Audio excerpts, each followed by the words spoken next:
Okay, folks, so the usual first portion will be How's things, all right? live content, and the second portion will be embargoed written. How's things, Murray? Mick, are you guys still looking for a question or two at the end just for the Sunday? Yeah. Yeah. No, I've only got 5 minutes. Sorry.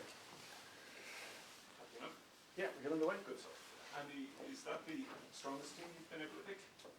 Well, it really doesn't matter, does it? It's what's available to us, and it's always nice to have players coming back towards the end of a tournament, you know. This stretch now coming up is probably the hardest stretch, isn't it? Back-to-back games with the six-day turnaround, etc. So it's nice that the squad's nice and healthy. Just on scrum half, what was the thinking there? Jemisin's just come back into the group. He's not been back long. We've seen his quality in training already, but Connor's playing really well and deserves his start. Do you think that Connor's style of play is going to suit the type of game that's going to bring? To control it that bit more? Well, Connor's a big game player, and his style of play has suited a lot of styles that we've come up against throughout the years, so we expect him to be at his best.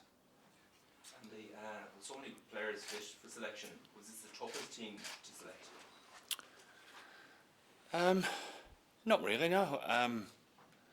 Form, people chomping at the bit, the right balance of what fits for the starting team and what fits for the bench as far as the energy that comes on is all part of the package, and you know, people nursing a little bit of an injury like Stu McCluskey is fit enough, and if called upon, he's fit and well and ready to go. But at the same time, he's had a bit of a niggle there. So putting your hat on and trying to balance what's right for this week and for next is key for the rest of the tournament, I feel.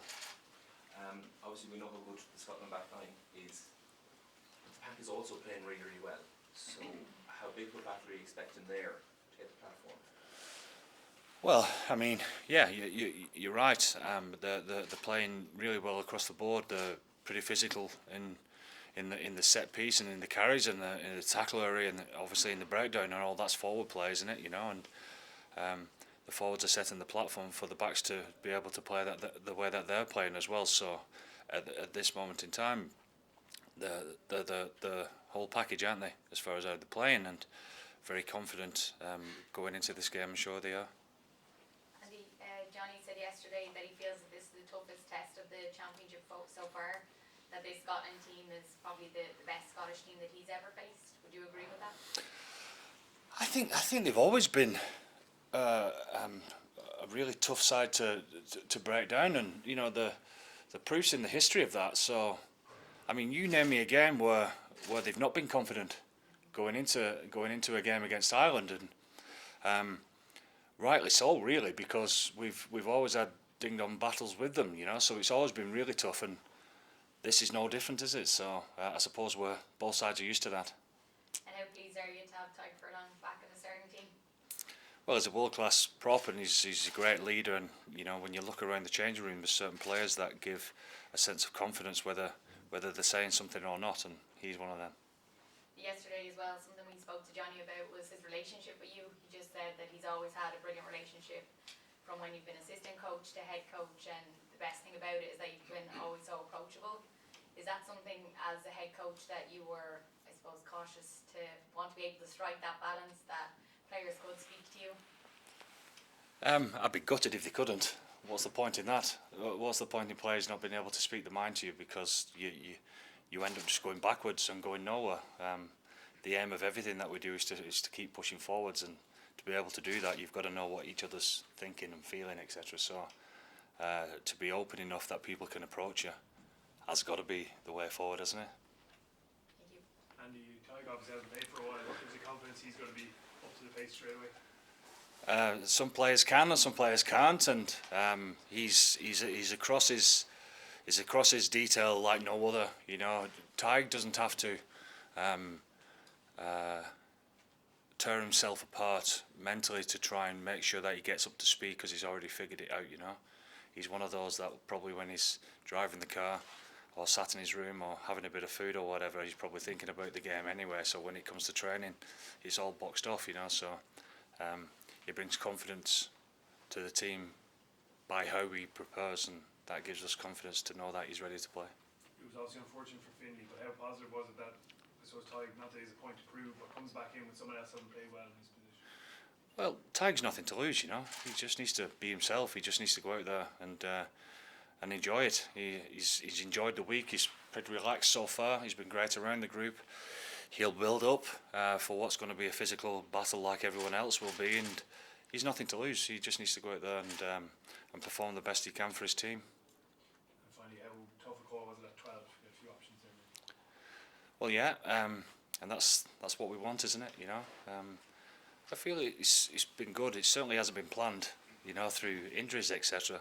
I'd be lying to say if I said it was, but it's nice to try and get the balance right of giving people time to show the worth, etc. And as I said, to be able to be fit enough squad for this weekend, and hopefully, fingers crossed, you know, we go well this weekend, and you know, the injuries hold up and we go into the last round pretty healthy as well is key. Andy, once you had an open training session recently in front of the fans, you were able to get up close and personal. How important is that connection with the supporters as you go in pursuit of hopefully something special this year?